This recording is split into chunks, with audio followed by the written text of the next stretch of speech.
Welcome, everyone, and thank you so much for joining us today for our D2C Multiverse session. My name is Sarah, and I'll be your host. Today, we have Carolina Bushman, who is a D2C growth and retention marketing manager at Baboon To The Moon, a brand whose mission is to make the world more colorful with its versatile travel bag collection. Carolina is also the founder of Jag and Papaya, an amazing data-driven marketing agency focused on women-led businesses and projects. Today, Carolina joins us to dive into what retention is in modern D2C looks like, and the kind of brand experiences customers love. And of course, maybe Carolina will share some travel tips too. So over to you, Carolina. How did you end up in retention marketing? Amazing. Thank you. Super excited to be here. Retention has been kind of my passion among D2C marketing for quite some time. So I would like to think really every part of the life cycle, the full life cycle of a customer with a D2C brand, holding on to them and keeping them invested and building a relationship with them is my favorite part. So though I love acquisition, and I think there's a ton of strategy overlap between retention and every other element of e-commerce, it's the part that makes my heart feel full and is also a really cool overlap with all these other pieces of our business, like the CX team, as well as the brand creative team, and even the maybe less exciting outwardly, the finance and budgeting team, to really think about how we're using our community to keep building the brand and sharing our voice and telling these stories. And that's just really lovely and exciting to me. So I've done all those pieces over the years in a couple of different spots and roles and for different kinds of brands. And over time, I've learned that email and SMS, along with potentially loyalty, referral, push, lots of other channels as well, are just really great places to build a one-to-one relationship almost with a customer. And that's my favorite part of the brand journey. So that's where I spend most of my time. That's fantastic. And as part of the brand journey, what makes Baboon To The Moon so special as a travel accessory brand? I like to think that it feels more like you're talking to a friend than someone trying to sell you on something for a trip.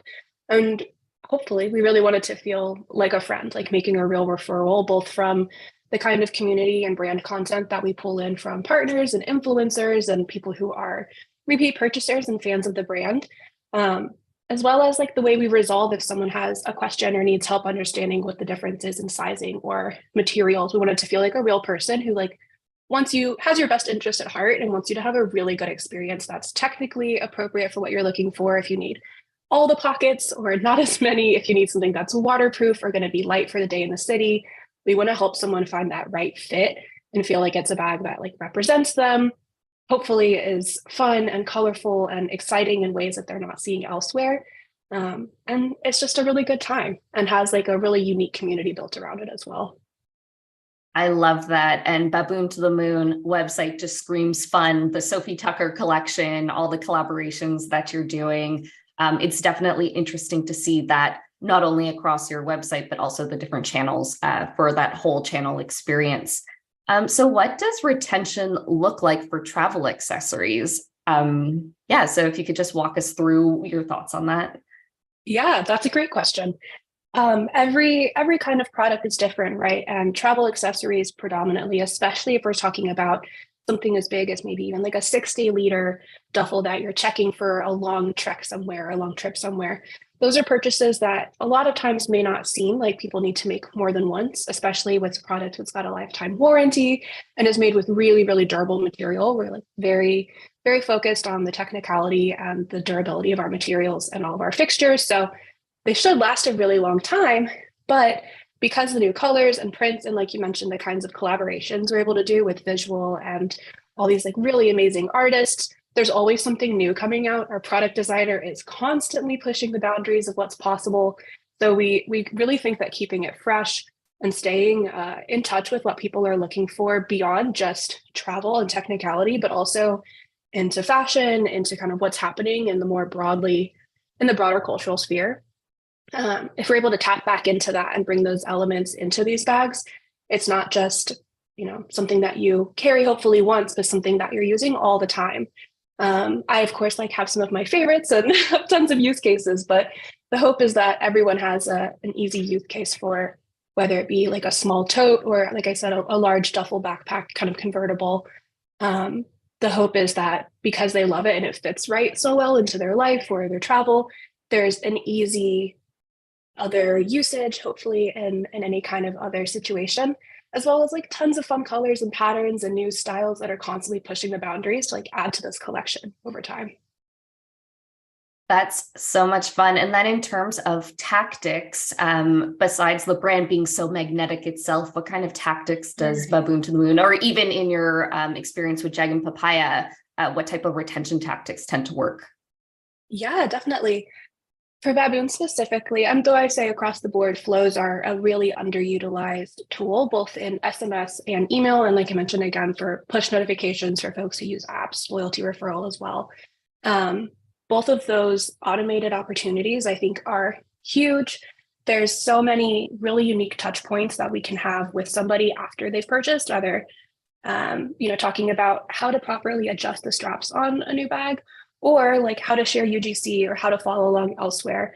And a lot of times I've found that people kind of think that they may be dropped off after that first purchase or once they're nurtured into the funnel, but it's the opposite. Good retention focuses on keeping them there, right? And bringing them back around. So it's a lot of touch points at different times. It's frankly a lot of testing, a lot of data analysis of when those touch points are, what they include, to whom they're sending, and then segmentation based on that learning.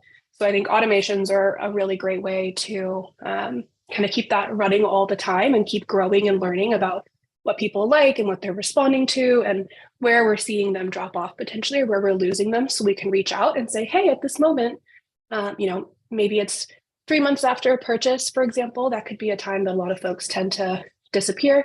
That's a really great chance for an automation, either an SMS or an email, depending on someone's preferred channel, to swoop in and say, hey, maybe we can help you pick something, or what else can we bring around to kind of bring you back into the fold. And so I think there are a lot of opportunities there beyond the initial purchase as well.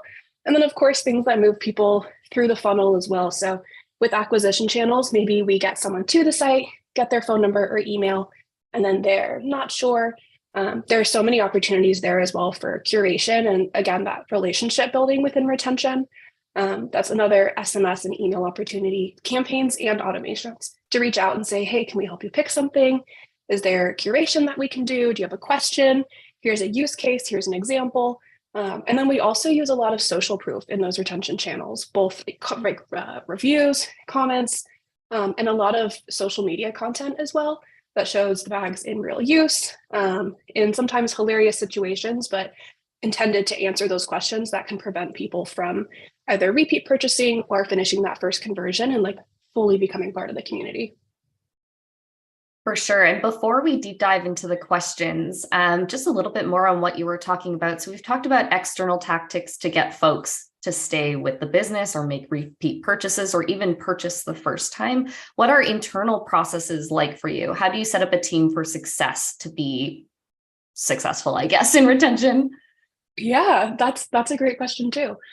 I think there's no one perfect, easy answer, but I would say organization and again, clarity of reporting and testing is really critical. I think understanding what we want to know about our audience, what we could do better to serve our audience, and having a really clear shared goal means that across teams, across marketing functions, across brand functions, we're all working towards that same retention idea, which for us in at Baboon is largely like building a one-to-one relationship with customers, growing that, feeling like a really unique, fashion-oriented choice in a lot of ways that's also conversational and hopefully doesn't feel too salesy.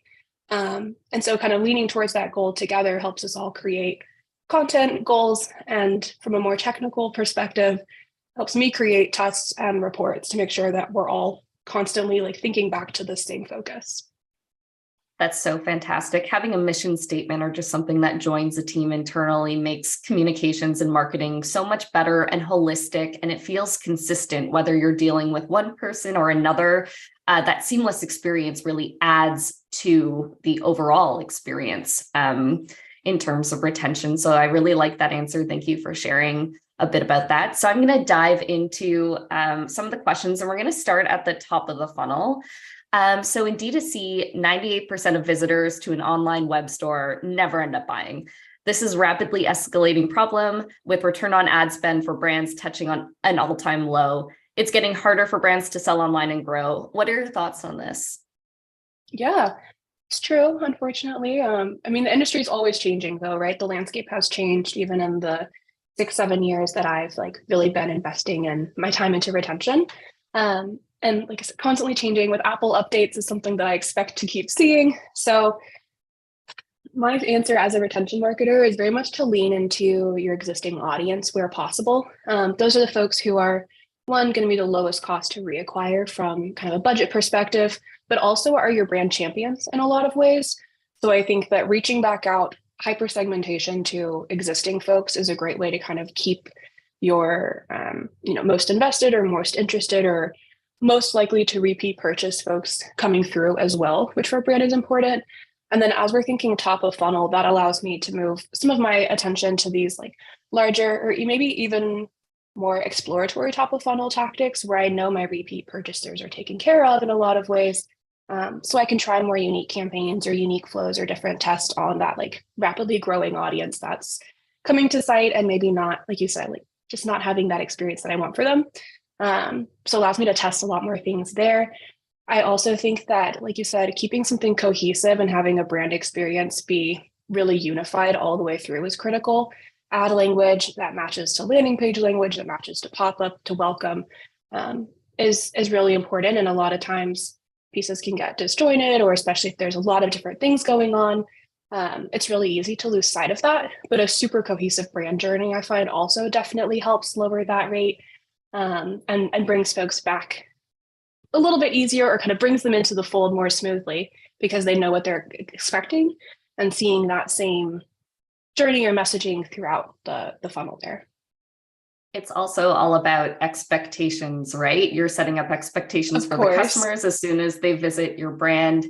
So it's really ideal for everything to set the same expectations so that you're either meeting or exceeding them and you're not disappointing anyone. And on that, how can brands maintain this consistency to acquire and retain more customers? Yeah, I think similar to what I was messaging or mentioning about having kind of a uniform team goal is really critical. Again, making sure that every piece of the funnel, no matter who's owning it or what the intention or goal may be behind it, is again uniform. And like you said, matching those expectations for someone visiting, whatever part of the funnel it may be. And I think it's really important to think about the customer journey from the customer's perspective. It's just super, it sounds obvious, but it's really easy once we get in the weeds to be thinking about all these extra elements that I know, or brand details or site locations that are totally in my head because I'm in it every day. But when I step back and think about if I was to see this Instagram post or ad in a reel for the first time, and I clicked on it, what would my experience be and what would my takeaway be? I think stepping back and thinking through that from the customer perspective is like absolutely critical, just to making sure that everything feels like it flows, and also constantly being willing to test expectations or what I think is the best way to do something. Oftentimes I'll build a process, think it's great, and then maybe in a couple months or a couple weeks need to revisit it because there's always potential for improvement there. So I think always asking, why can this be done better? And does this make sense? And like pulling back and thinking from the customer journey is just super important. Definitely. And I love how you keep saying the word test, because regardless of where a customer falls in the funnel, testing messaging, testing approaches to make sure that we're as personalized, as relevant as we can be with our customer journey. So testing is extremely important. And regardless of what your role is in a D2C business, testing will definitely be your best friend. I'm going to pivot a little bit. So in your podcast episode with Deb Mukherjee, you talked a bit about how TikTok has played a role in modern age consumers and retention. How does that strategy play into Baboon's retention strategy, or even other folks that you've worked with previously? Yeah, definitely. We get a lot of questions about TikTok and talk about TikTok a lot because it's been a channel that's been really impactful for us and has also allowed us to, I think, really share the brand voice and just like nail it in a way that people really resonate with. So our brand creative team is phenomenal. I cannot say enough about them. So of course they're making great content. That's kind of the base level of like success there. And then what I do with that content, both as a growth marketer using it in ads placements and also as a retention marketer using it as a way to unify that customer journey, that piece is where things get to be a little bit creative, right? So a lot of folks come in through our TikTok or have seen it, are seeing ads, have some memory of either an Instagram or a TikTok ad. And so I like to incorporate those top performing elements into emails in a couple of different places, both top of the funnel. So if people feel like this is the TikTok I saw, or this is the person that I saw, it's the same experience, it's the same brand voice. And again, it's just that uniformity and messaging to keep things kind of aligned. It's also a really fun way to get people to our socials from retention. And it's like another, though retention is often thought about as like these own channels where we have zero-party data about people, like email or SMS where they've opted in. Retention on social channels is also kind of part of retention marketing in a lot of ways, right? And retaining followers and audience and interest. So I try to keep those audiences blended. There's a lot of overlap. Not everyone's on email, not everyone's on TikTok. So I try to think about if someone is on either or both, like how are they going to have the best experience? So incorporating content, incorporating that voice, incorporating similar messaging, like matching up marketing calendars, even something as simple as that, just to keep uniformity in the kind of messaging that's seasonally appropriate or the products or the collection that we're really excited about right now. That's been really effective to keep our customers like very up to date with what's happening, where they feel, again, in step with the brand in like a personal way. So that's been it's been a great channel to share our voice. And then I really love having that to pull in as fun social proof as well, and retention and all kinds of campaigns. But sending a TikTok SMS always feels like texting your friend something funny you saw. And I just love the way that feels to receive. I love what you mentioned there about how getting a TikTok is like getting a meme from a friend. You're expecting to open something exciting if they're sharing it, right? I don't know about you, but whenever I see a TikTok link in my text messages, I'm like, I'm really stoked to read this because it's a good one thought of me. Yeah, and it's Exactly. likely a good one. And not just TikTok, there are all sorts of different channels popping up, like Ping Duo in China, which is a virtual bazaar, and a plethora of other channels around the world. How do you accumulate all the data from your different sources to really map the customer journey and understand what that looks like from beginning to end? Yeah, that's the bajillion-dollar question I think we are all always trying to solve. I wish I had the perfect solution, but I think really understanding a mix of attribution sources and taking everything with a grain of salt, as well as, again, like constantly watching my own testing across channels, is probably my most effective way. Google Analytics is a powerhouse in a lot of ways. We definitely rely on that for last click information. I'm of course looking at engine data all the time, and generally I'm finding that some combination of these things is the most accurate indicator of what our general or average customer journey looks like. So I'm usually pulling from a bunch of sources and then kind of unifying, comparing against each other to find where are the main trend lines and what are people often doing. And that's how I'm generally extrapolating out kind of where people are coming from, where they're dropping off, and what's impacting them positively and or negatively. So totally a blend of reporting sources. And again, I think challenging my beliefs or expectations or processes is important to that as well. Like you said, with new channels popping up, that also means new dashboards, new reporting tools. There are like constantly things coming that challenge the way I think of doing things. So being super flexible, being super open to try new platforms, to test things, to take the L if it's not the right option, or to learn how to scale and lean in if it is. I think that adaptability is also just really important to making sure your attribution is keeping up with the times. For sure. And in terms of attribution, so lifetime value is probably one of the number one metrics in classic retention. But what other types of metrics, either soft metrics that are channel related or harder, more like smart objective relevant goals and metrics? What are some of the other metrics that brands usually miss, or other signals that they could be looking at that could be a good indication of something is either positive or negative in terms of retention? Yeah, that's a great question. Like you said, lifetime value, and also I would say the kind of historic number of orders or even average order value are all important data points to understand about not only the channels and customers, but specifically cohorts of customers by when they came in, where they came in, what channel they're active on. Understanding that is all very important to retention. I would say beyond that, having a good sense of, and there are so many bajillion metrics that we could go into, but broadly, and like you said, kind of in a softer sense, I think really understanding your list behavior is incredibly important. And I say list as someone who's often in email and SMS, but that also means audiences elsewhere on social channels, on even paid channels, and usage across things like Google, even just understanding what search volume means for Facebook and what that means for an SMS. All those things are interrelated. So having a really strong understanding of where your list is coming from, what those sources are, what your general list behavior is, what those main drop-off points are, and your engagement windows, all of these like much more specific subscriber data points, I think are really critical and often get overlooked. I think email especially is a channel that people kind of write off in a lot of ways because it's been around for a long time. It's maybe not as shiny and new, but we actually have these really great data points that we're able to access through email that I think often are able to be extrapolated across a broader customer journey as well. So things like engagement windows and kind of like, again, general drop-off points, for lack of a better word, I think are really, really important and dates that people often overlook. For sure. And talking about email, like you said, super old. It's been around for a while, but it's probably one of my favorite channels because it just provides so much data and context. You get the demographics, the psychographics, and the behavior. And I think email is really making a comeback, especially as zero-party data is becoming more important to e-commerce brands and owning your audience instead of just borrowing it from different social platforms. So I wholeheartedly agree with you there.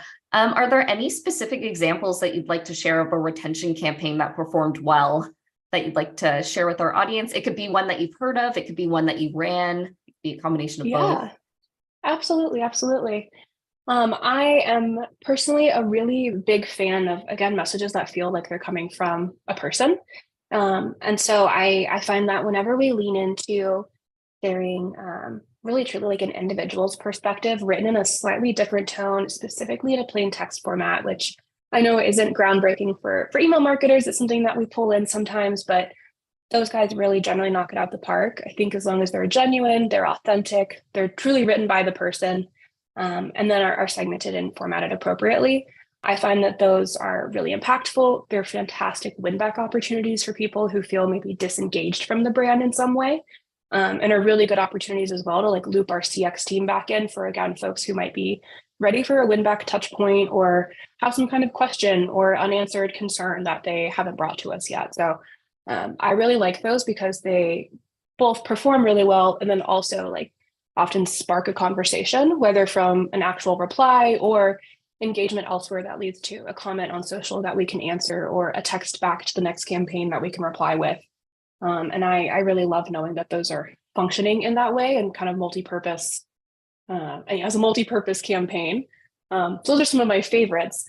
And then anytime we're able to do something that feels exciting and feels different, especially pulling in like influencer content, selfishly, I love doing those. I think they're like really beautiful formats of emails. And we have such a cool community all across the world that I really like getting to highlight like truly how global the brand is. Those are a blast, also perform well.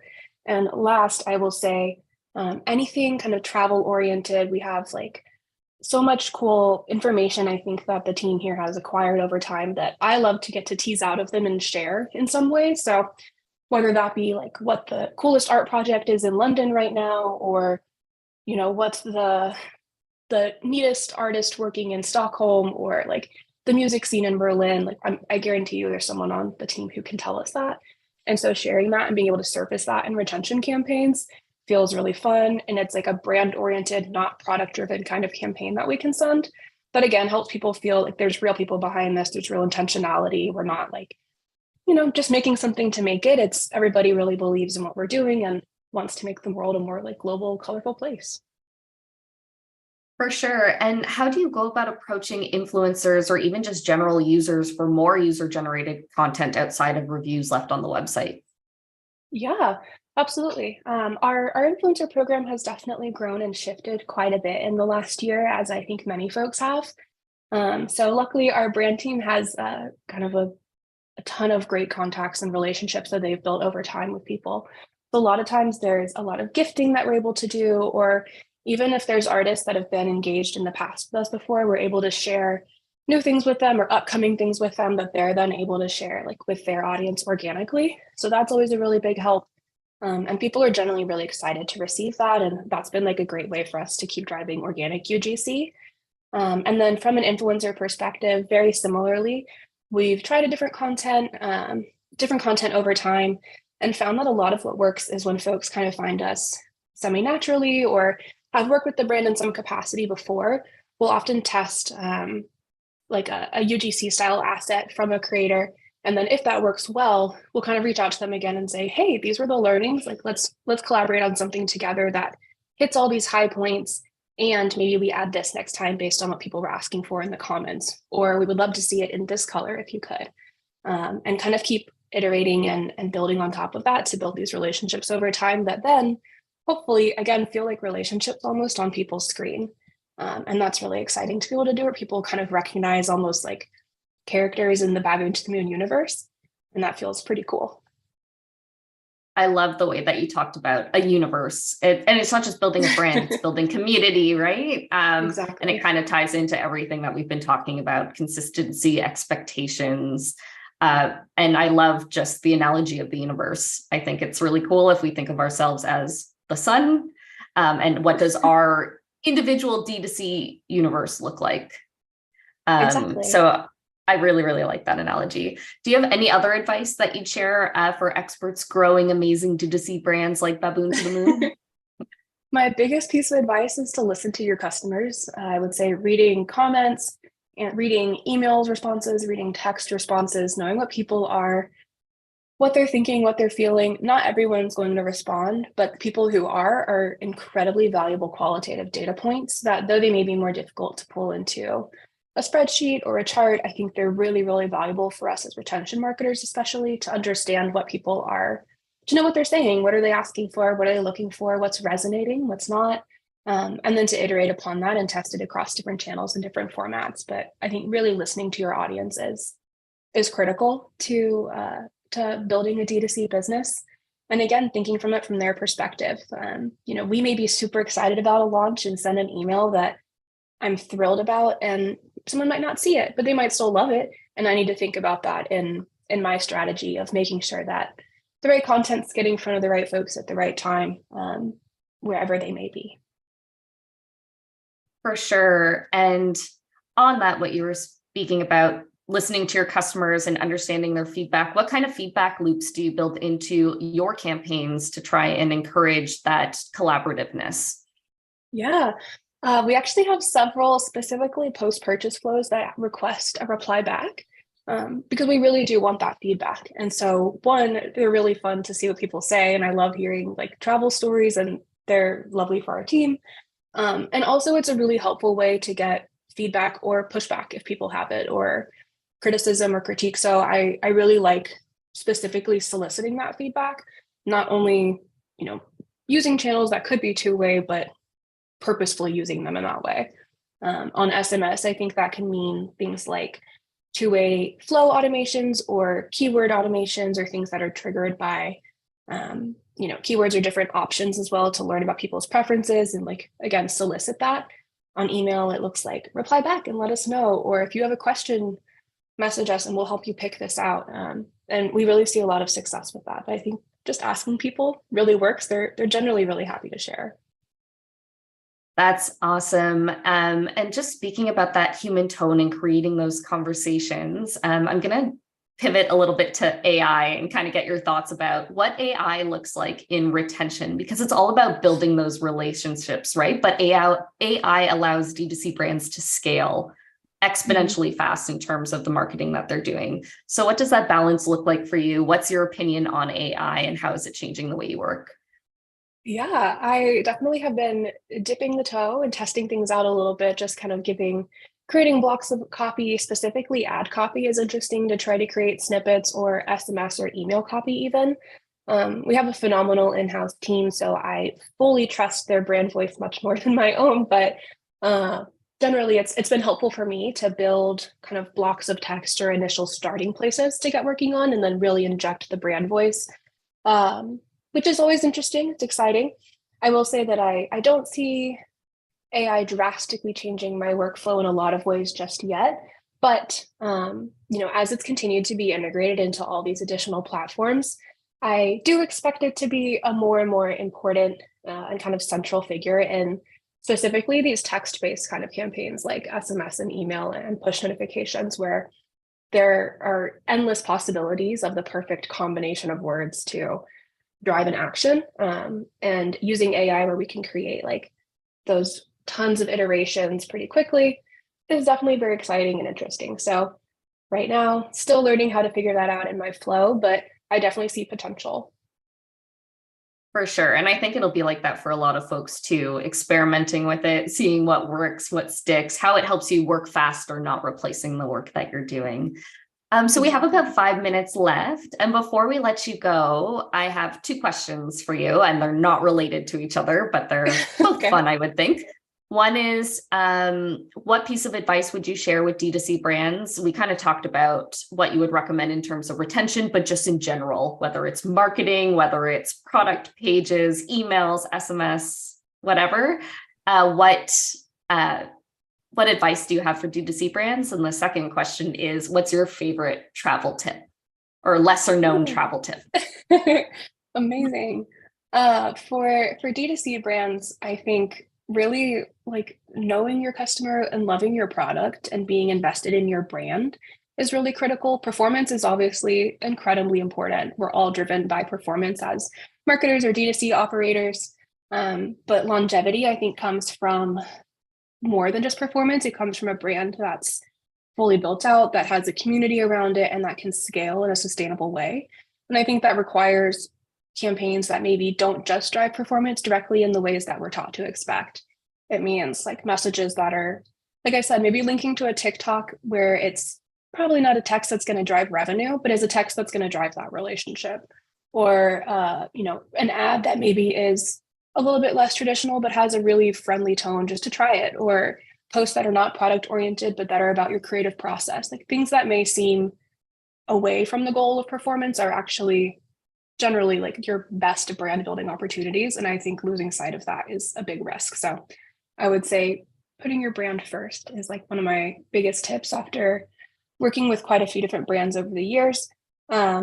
And for travel, I think just have an amazing time, be present. There's always a desire to like take the perfect photo or video or like the best TikTok of a place or the most aesthetic meal. And I think being present is like the absolute best thing you can do, and just enjoying those moments. All the pictures I have of the places I've gotten to go in my life and gotten to take my bags, I think pale in comparison to the memories of really being there. So be present and tag us on TikTok when you do go, but also be present in the moment. Amazing. I love that. What a great way to end our session. Thank you so much, Carolina, for joining us today. Everyone who's joined us on the live stream or is watching the recording, feel free to give Baboon to the Moon a shout out on Twitter or LinkedIn. I don't know why I'm sharing LinkedIn when I'm sure that Facebook and Instagram are better for the brand. Definitely follow Baboon to the Moon. Give Carolina a follow on LinkedIn. Check out Mason, and we'll see you all next week. Thank you so much. Thank you.